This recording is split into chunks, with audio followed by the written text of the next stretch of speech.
Para sahabat tani sekalian, kadangkala kita sering melihat banyak sekali hama putih pada tanaman buah-buahan seperti jambu, mangga, dan lain-lain. Kehadiran kutu ini pasti dibarengi dengan kehadiran semut hitam atau semut pemakan gula. Untuk itu pada kesempatan ini saya akan membahas tentang kutu kebul dan semut pada tanaman buah-buahan. Namun sebelum saya lanjutkan, berkenan kiranya para sahabat tani sekalian mengklik tombol subscribe agar channel ini terus berkembang dan menjadi sumber edukasi bagi para petani.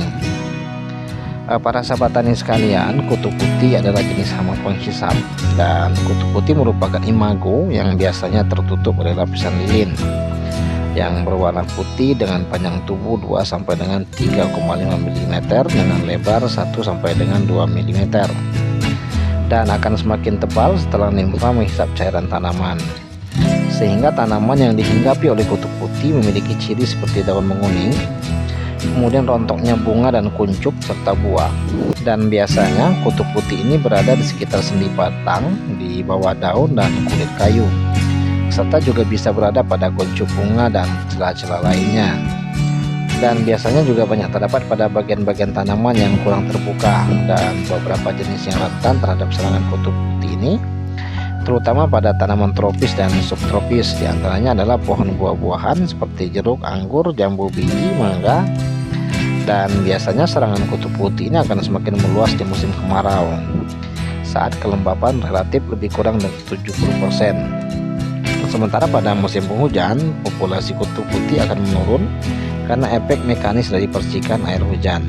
Para sahabat tani sekalian, biasanya dengan adanya kutu putih ini juga dapat dipastikan banyak semut hitam pemakan manisan, karena kedua hama ini merupakan hama yang saling menguntungkan atau simbiosis mutualisme, yang mana semut akan memakan manisan yang dihasilkan oleh kutu putih atau kutu kebul ini, sementara kutu kebul akan merasa terlindungi oleh semut dari berbagai macam serangan predator. Para sahabat tani sekalian, dalam pengendaliannya kedua hama ini, untuk kutu kebul apabila menyerang pada tanaman tambulan pot yang relatif kecil dan pendek, dapat dilakukan dengan melakukan pencucian dengan sabun pencuci piring, dan dapat menggunakan pestisida untuk tanaman buah dengan ukuran yang lebih besar dan tinggi. Dan beberapa bahan aktif insektisida yang dapat digunakan yaitu cyantraniliprol, dionifuron, thiamethoxam, buprofezin, dan imidacloprid. Sementara pada semut, sama seperti halnya pada kutu kebul, apabila pada tanaman tambulan pot yang relatif kecil, dapat dilakukan dengan menuliskan kapur ajaib yang berbahan aktif deltametrin, yaitu dengan cara dituliskan pada batang-batang yang dihinggapi oleh semut. Namun tentu untuk batang yang relatif lebih besar dapat dilakukan dengan penyemprotan insektisida, dan biasanya saya menggunakan insektisida dengan merek dagang Regen yang berbahan aktif fipronil, dan obat ini selain untuk jenis ulat juga bagus untuk semut-semutan. Insektisida ini juga sudah saya review beberapa waktu yang lalu, yang videonya ada pada kolom deskripsi. Namun sebelum dilakukan pengendalian, para sahabat tani sekalian, ada beberapa semut yang bermanfaat untuk tanaman. Misalnya semut dapat membantu penyerbukan. Meskipun cara kerja semut sebagai penyerbu alami tidak seefektif lebah, namun semut juga mempunyai peranan yang penting dalam melakukan transfer sebuk. Semut juga mempunyai kemampuan dalam melakukan transfer dari serbuk sari ketika bergerak dari satu tanaman ke tanaman lainnya. Semut juga dapat membantu proses penyerapan. Semut juga dapat membantu proses penyerapan, karena ketika semut menggali tanah di bawah tanaman, sebenarnya semut sedang melakukan proses penyerapan.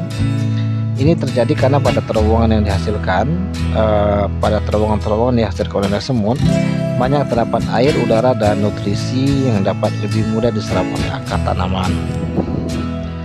Semut juga sebagai predator, karena semut dapat memakan telur atau larva cikal bakal hama yang bisa merusak.